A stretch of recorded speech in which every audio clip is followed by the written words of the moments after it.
Hello everybody, it's Wyvern here with another quick match tutorial for Total War Warhammer 2.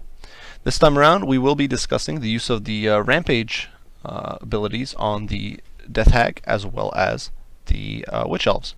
And so the first and foremost, of course, going over the first and foremost we won't be touching on the rampage effect on normal units with primal instincts or rampage like that. Might do a separate video discussing their utilization at a later point, but right now we're simply discussing abilities that cause rampage in exchange for stats, or just the Witch Elves attack which causes rampage. So in the case of the Death Hag, she does have two abilities that do cause rampage. She has Fury of Cain, which applies to an ally. It's almost a full minute duration. It's got a lengthy cooldown. According to this, it says 90. In practice, it actually does appear to be 60. That's a bit of a flaw there. Her other ability is Witch Brew, which is on a once again supposedly on a 90-second cooldown, but I do believe the first cast might be on a shorter cooldown. And this is a self-cast that causes rampage in exchange for higher stats. So the question might be when to properly utilize them. Now, in both cases, I would say it's an ability you only want to cast when you're stuck into a fight and have no way of getting out. Fury of Cain, first and foremost, it's almost a full minute duration. Generally, I would cast it in a situation where it's a fight that is going to be prolonged, and the units involved are fairly well matched. For example, if Hargoneth Executioners are engaging against Phoenix Guard or Swordmasters of Hoth, I would cast the Fury of Cain on them to get them that massive boost to weapon damage and melee attack, and that way they would hopefully win out that fight much more effectively. And by the time they won that fight, the Fury of Cain effect would have worn off. You definitely don't want to be casting this effect as you're kind of plowing. If you've already breached your enemy's front line and you're trying to push into the back line, in my opinion, that would be a huge mistake. Because at that point, you really need to be targeting units. There's a good chance that as your opponent's units rout, your units could get distracted, chasing them. They could get baited away. It opens up the possibility of units getting isolated and slaughtered. It's definitely a huge problem. It's something you want to avoid. Now, otherwise, there's other situations where you could use this. Generally, once again, it's just if it's an atrocious, drawn-out battle. If you have Cold One Knights engaging, let's say, Reichsguard or something, that's going to be a pretty long, drawn-out fight. If you drop Fury of Cain on them, it'll cause them to rampage. It's a little more risky because they are cavalry, but it should allow them to win the fight that much more decisively, while still not, and the effect should have worn off, or almost be worn off, by the time the fight is over. The other situation, of course, we do have Witch Brew. Now, the problem with Witch Brew is that this is a self-induced rampage. The boosts are massive. If you're in the middle of a blob of infantry, this can be incredibly powerful. If you're mounted on the Cauldron of Blood, Fury of Cain, I do believe, only gets applied when it's something you only get with the Cauldron of Blood, so that's not a concern. But Witch Brew, in my opinion, is useful if you're in the thick of things and you know you won't be leaving anytime soon. And generally, it's best to cast it after you've already casted Fury of Cain. Because once you rampage, you no longer have the ability to cast other spells. So if you don't want to be using Foe Seeker, or if you've already popped Foe Seeker and you've popped Fury of Cain, then that's probably the better time to pop Witch Brew than popping Witch Brew first and then realizing you can't cast anything else, because that could potentially really, really hurt you.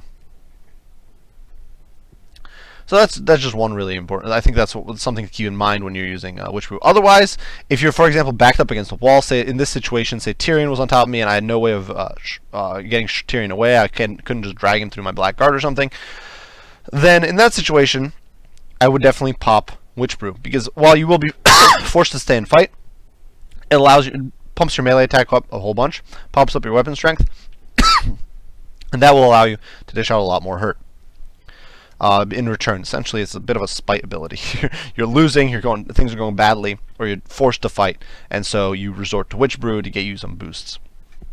And you can also catch your opponent by surprise a little bit. If they aren't expecting you to get that much damage back, they might perform a risky maneuver, then you can pop Witch Brew and get away with it. Similarly, Fury of Cain can also be used as a bit of a spite skill. If a unit that your opponent wouldn't normally be able to tie down suddenly pops Witch Brew and is able to, or suddenly pops Fury of Cain and is able to just melt through them. So definitely some cool abilities there, and definitely some cool synergy. But it definitely takes a lot of timing. You don't want to be popping it when you're in the middle. You don't want to be popping Witch Brew when you're in the thicket of Phoenix Guard, Halberds, or if you're stuck in the middle of a bunch of enemy anti-large cav, unless you really cannot escape. Then it's a really, really bad idea, in my opinion. If you're being focused by archers, it might not be the best idea because you will be tied down and slaughtered. Similarly, Fury of Cain, if the unit is If you breach the front line, don't use Fury of Cain. It's probably not a good idea. Then you use for Rampage, there's potential they'll get baited and then they'll get slaughtered. Because it is a 1 minute duration, which is more than enough time for a unit to get screwed over. Second unit that causes Rampage is Witch Elves.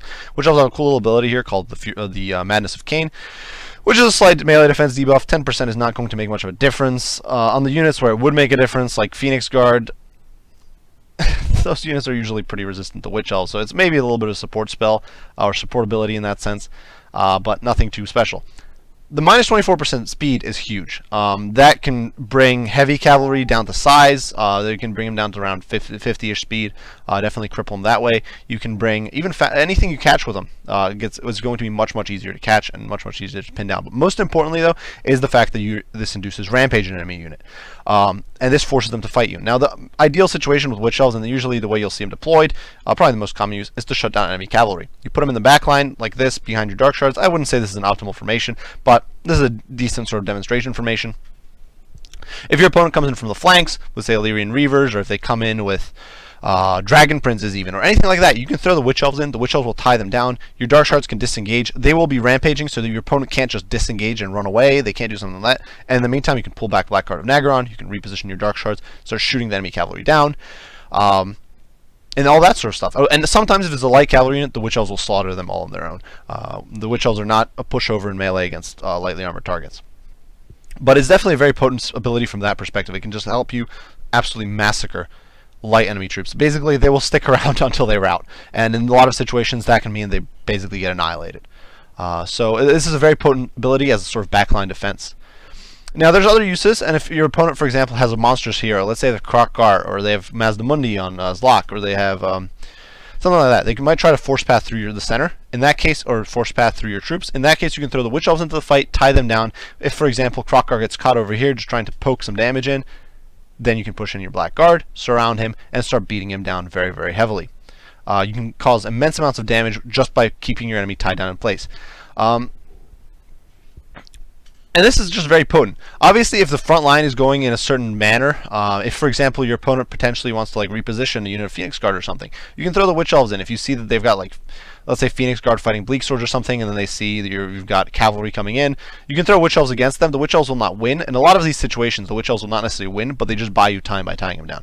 For example, Witch Elves won't beat Dragon Princes. They're not going to beat Reiksguard. They probably won't beat Reiksguard. They won't beat